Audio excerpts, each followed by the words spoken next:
Jamal Niaz here, back with Lewis Mcgrillen. Mate, I do not envy you. You've took your gi off now. You've took the top half of your gi off, but you still got your pants on. I can see the stain there.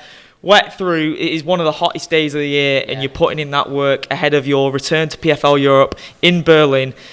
It's going to be absolutely incredible, isn't it? How high and amazing are you feeling off the back of that Newcastle show? Because that was another star-making performance, wasn't it? That was crazy. Like, I actually couldn't believe it when I walked out and they were chanting my name and everything. But like I said before, it like somewhat familiar, but just in your dreams and just like in your mind and you're thinking about it. But it come to a reality just by, bro. I believe in manifesting, man. I swear down, and that actually was one of the many few things what came true for me. Between the period that is now and from Newcastle, has it actually sunk in? Because you talked about how the crowd was chanting, "Oh, Lewis Mcgrillen." You've got a whole army of followers now. It's wild, isn't it? It's crazy. It's just all coming together now, and this is only the tip of the iceberg for what's to come in the future for me at my age and stuff. And it's just crazy, man. Like how I got told that the show was like didn't sell much tickets at first, and then they see me hyping me up and like how I was, and then apparently I sold like 1/3 of the arena or something, and they sold it out apparently through me and such, and they moved me up top of the card. Like if I would have fought in the PFL before, I genuinely believe I could have been moved to co-main or main event. But it's not fair for me because it's my PFL debut, but I brought so much hype to the show and that, and it was just in a way it came the Lewis Mcgrillen show, didn't it? Yeah, it really did, and you looked really calm and natural. You're a natural for the cameras in there. You knew where every shot was, and you just looked completely at ease walking down the entrance ramp.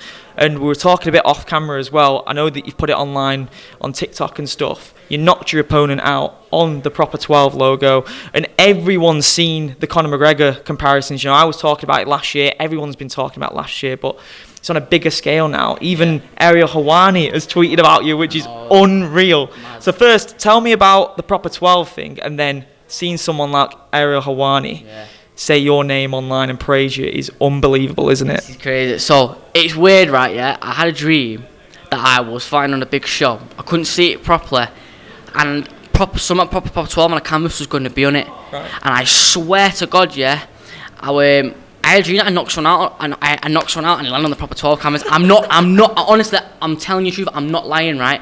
And I have a Snapchat screen record somewhere, and I said to my mate, "Yo, I had a dream that I knocked him out on the Proper 12 cameras." I went, "It's gonna happen. I'm gonna knock him out on the Proper 12 cameras, and I'm gonna shout. I'm gonna try and get all the Conor McGregor with the Proper 12 and such."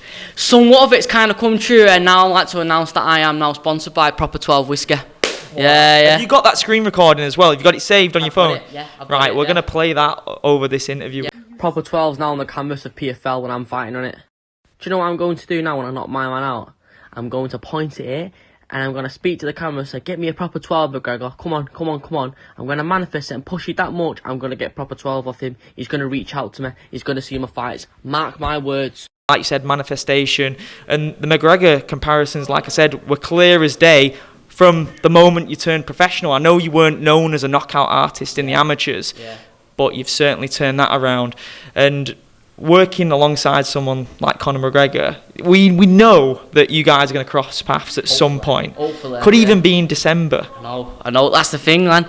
PFL coming to Dublin. Like I've got most of my family are Irish. Got big Irish heritage family, and I've got a bit of a fan base in Ireland, so I'm looking to fight on that in December. First of all, we take out the opponent in PFL Berlin, deal with that task at hand, then we'll move on to the next battle, which will be in Dublin, and I'm ready for that one. I know we're looking a bit far ahead, but your journey is crazy because the last time you was at the 3 Arena in Dublin, I think it's still called the 3 Arena, is when Kane Musa won in Bellator Dublin in February 2022, so last year. I was there as well, and McGregor himself was there, wasn't he? Yeah. So now you're going to be one of the main fighters on that. You were still unsigned at that point, weren't you? You were just about to have the biggest year of your career to date. Yeah. So talk about visualization and manifestation. You were at the top tier of the arena that night, watching Kane and watching all these amazing fighters. How's it feel now to know that you're going to be fighting in that arena now?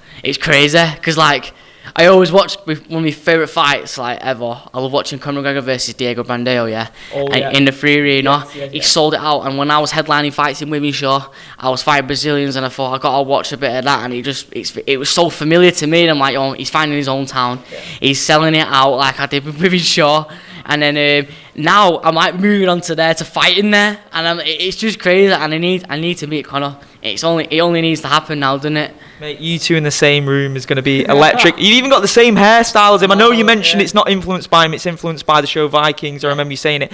But he had a similar sort of hairstyle to you in 2014. That was when he was just on the come up, like you said, Brandao, Poirier, and then he went for the title against Mendes and Aldo. But we didn't cover Ariel Helwani, mate. When we talk about, from my perspective as a reporter, he was the man and will always be the man in this sector. So from my perspective, he's someone I look up to and have looked up to for a long time. I know the magnitude of that for yourself. So gas, I had some people like DMing me and tagging me on things saying, Errol Wines mentioning me, I mentioned you, and I'm like, what? I had a look on Twitter, see it all over Twitter, see it all over YouTube.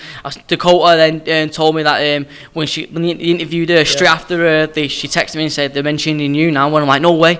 Got it up, watched it, and I was like, what is going on? This is crazy, this, man. It's like I'm living in a simulation a little bit. It's mad. Well, but you're putting everything out there and it's coming to you. We talk about the Berlin card now. Just tell us a bit about your opponent and what are you expecting. I mean, it's obvious what you want. We've seen you on the mats there, but let's make no mistakes about it. You want the knockout. The submission days are over. Like, it'd be nice to see the well-roundedness from you, but every fan would be lying if they said they didn't want to see you knock someone out. If everyone's satisfied watching me sleep someone constantly, always putting them out, putting them to bed, not knowing where they are or who they are, that's all that matters, I'd say, innit? But I'm fighting a guy called Mcgrillen Sayeduzhurov or something like that. He's from Tajikistan, if I can remember correctly. He's 8-5, 9-5, something like that. Tough little veteran, and he's moved. Apparently, he's on the German card now with me, fighting me. He moved over to Germany. I've literally been looking at everything. I know what he ate this morning for breakfast. I know everything, mate. I'm ready for war. Stalker mode. I'm stalker mode, man. I'm ready for war, mate. I know what he's up to. I know what he's gonna try and do. He's gonna look to try and take me down. He's gonna look to try and hold me down. He's just going to look to be a boring guy. He's just looked to survive against me, try and survive, but that's not the case. He's got nothing for me on the feet, but he looks like a pretty big bantamweight, but doesn't matter. I hit way harder than him. I'm skillful for him, and he doesn't know what he's in for. He's never been hit by me. And fighting on 2 international shows now is absolutely incredible because as a fighter, that's what you want to do. You want to travel the world, see the world, doing what you love, and taking your family with you. So, first international fight. First of 2 this year. That's going to be absolutely awesome, isn't it? Yeah, I can't wait, man. And as well as that, I get to travel around the world. And I've always wanted to go to Germany. I go around Europe and stuff like that, and I get to go to Germany. I can't wait, man. And it's going to be a proper night out after it as well. We're going to enjoy it. Might even celebrate with a proper 12 whiskey as well, man. It's coming all together. What locations are on your hit list in terms of fighting in? I'm guessing Brazil, Rio de Janeiro, those types of places. Give me a top 5 now off the top of your head. Definitely a USA. I love to fight in USA. I want to fight in Las Vegas, maybe in California or Madison Square Garden, man. Come on, Rocky Marciano fought there. All the greats fought. McGregor came champ there. Definitely. I would love to fight in Asia and everything. Me, I want to go around the world. Thailand. Thailand, China. I love to fight in China. You know, I feel I have a bit of a fan base over there in a few years. So Japan, whatever. I love Europe. Go and travel all around Europe. Czechoslovakia. That's a nice place. Yeah. Awesome. And we always talk about how you draw motivation from the guys in the gym, whether it's guys just starting out or guys at the top of the game like Lerone Murphy. We talk about Lerone, what a comeback that was at UFC 286 in London. I was there and I was on my feet the whole time. It was absolutely incredible. Just in terms of how you draw motivation from his story, because he's had a tough time, hasn't he? Crazy. I think, you know what, he's like my big bro in the gym, man. He's watching me evolve so much from me just being a kid, man. I didn't come in from a background of martial arts. I wasn't like that. I was just straight into an MMA gym. I did a bit of boxing here and there, but not consecutive. I didn't have any bouts, didn't do anything like that. No martial arts. Went straight into MMA. Started training, and he seen my my work ethic, you see my work, you see my determination, and now like, it's all playing together.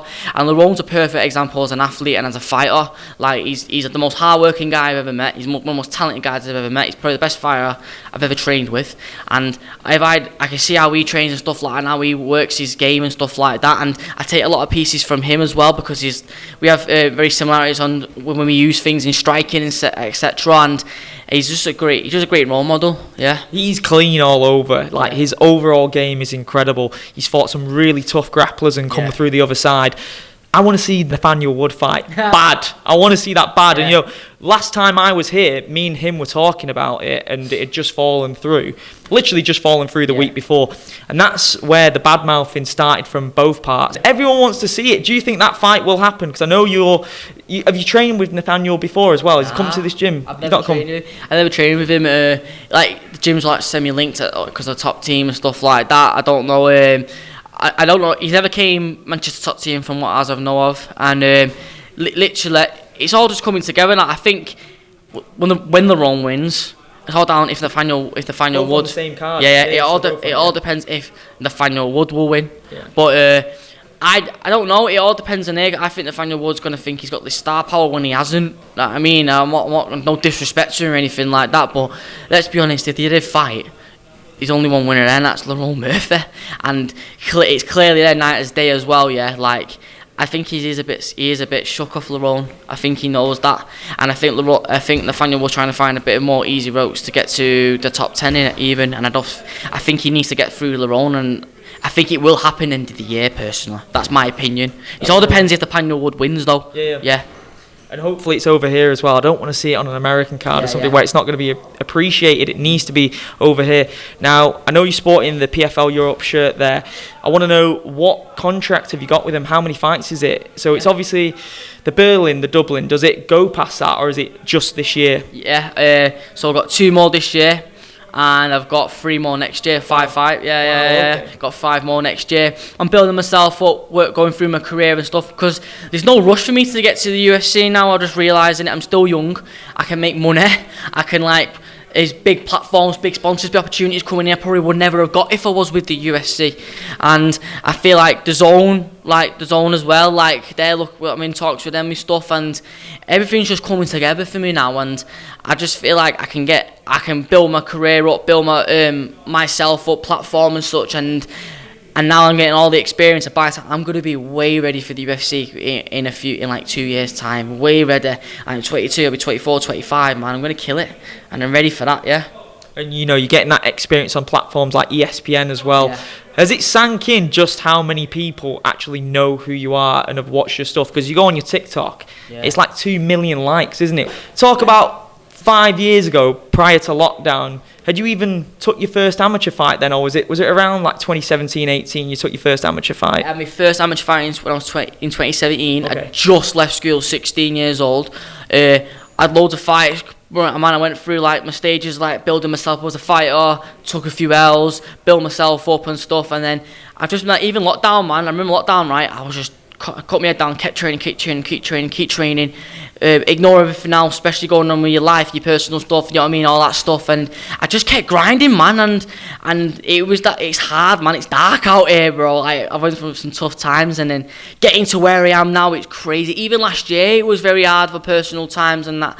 And I'm just getting there, man. Finally getting somewhere to live now, a place to live. Money's coming in. I'm getting things what I rightfully deserve. But at the same time, right, it feels weird, right?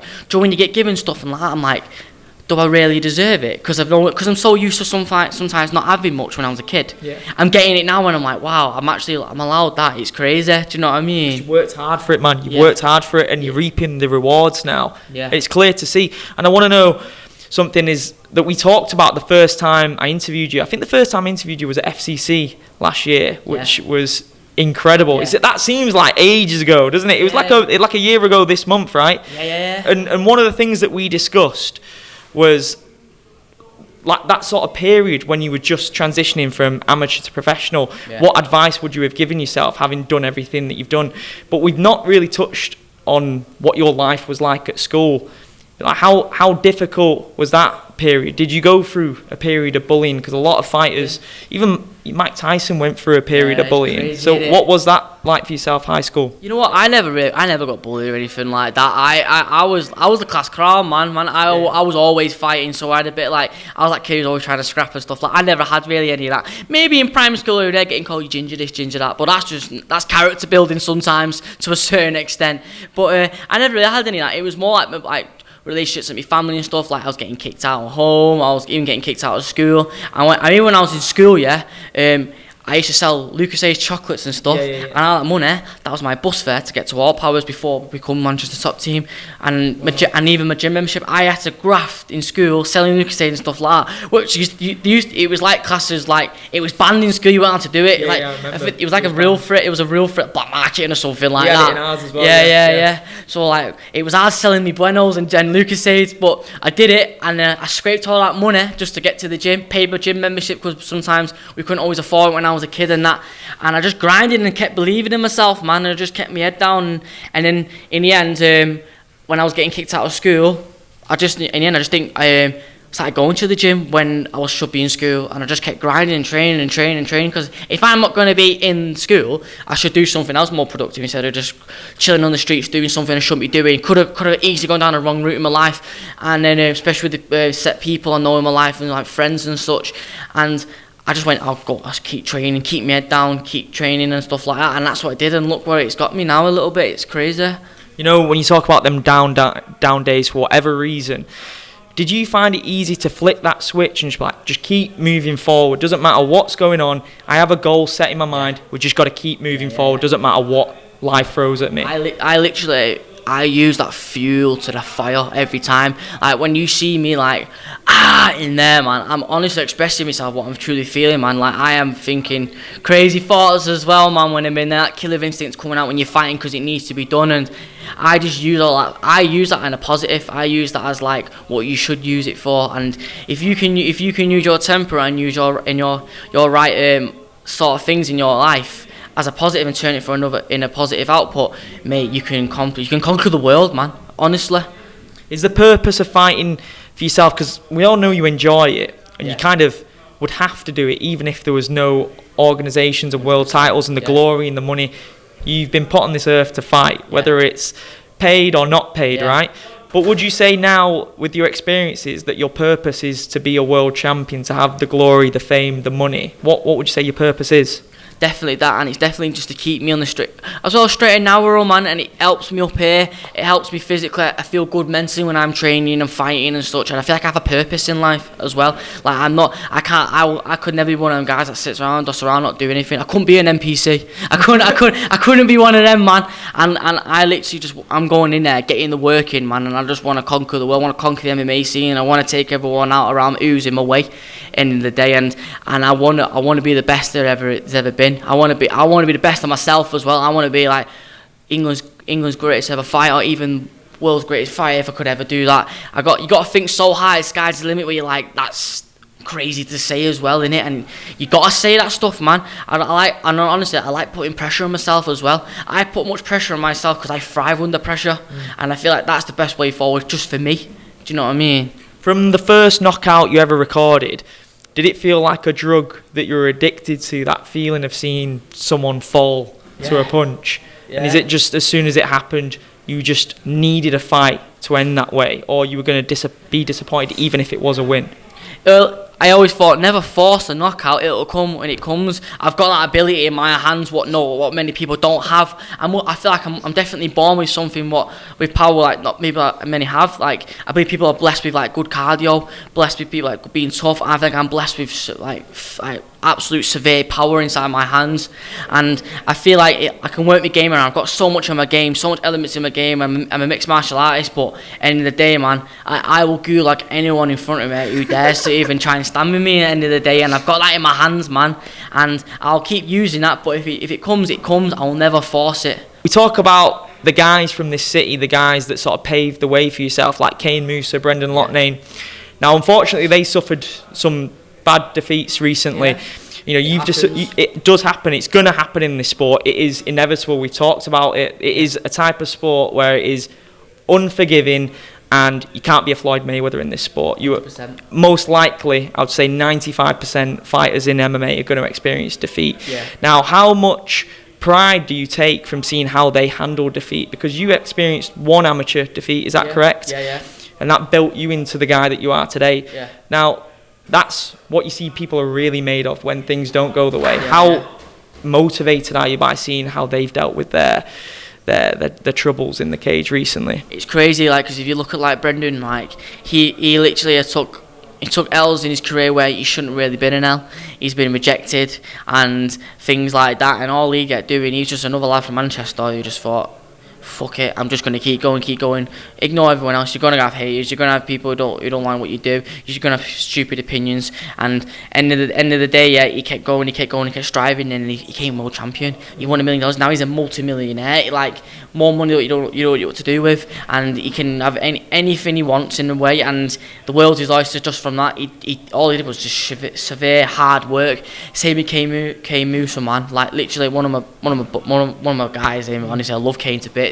Literally, yeah, like, I've been around Kane for years. He showed me the ways of a professional. I've been to Bellator backstage with him and helping him out. I helped him, been around him when he was cutting weight, and I learnt his ways and how you got to build the performing under the big shows, under the lights, and seeing him how he built himself up. He was like probably the lowest of lowest in a jail cell, probably in strange ways, like probably looking like he ain't gonna go anywhere in his career now. Like, he messed up, but he was young, and then around a different culture, and now he's changed his life around, built a big brand in clothing, made loads of money, like, from fighting and such, and he's accomplished most things what people has never done. And again, another Manchester lad, and one of my main training partners and such, and it's just crazy, man. And like, I absolutely just, it's so good to see around fighters like that, and it's just crazy, innit? Like, 'cause I feel like I'm the next one coming up. Every time they always talk about who's the next guy from Manchester who's coming up, and they say Mcgrillen, don't they? And it's only because I'm around them constantly. So I was the baby.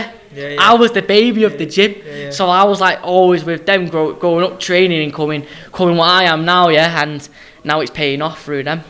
You know, we don't really talk about this stuff, but you know, your relationships with family, with your girlfriend, with people in the gym.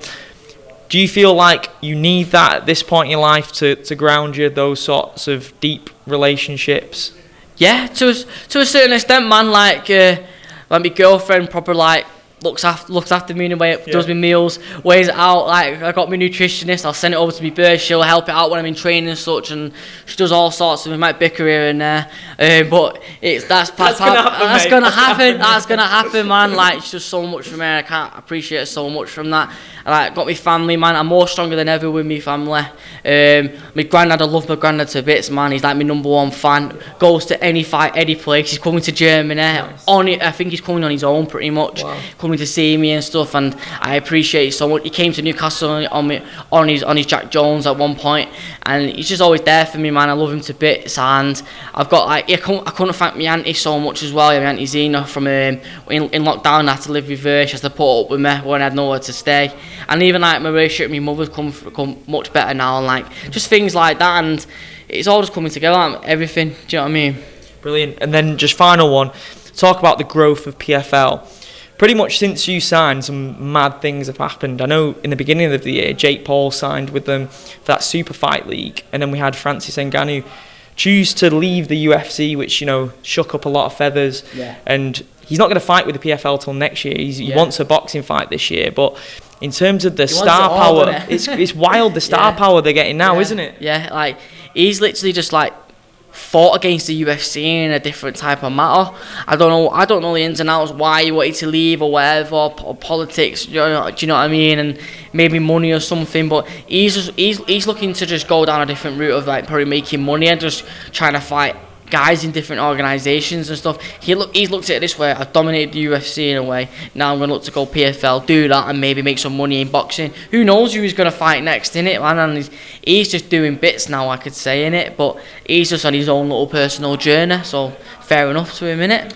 Alongside yourself, who would you say 3 future world champions from this gym?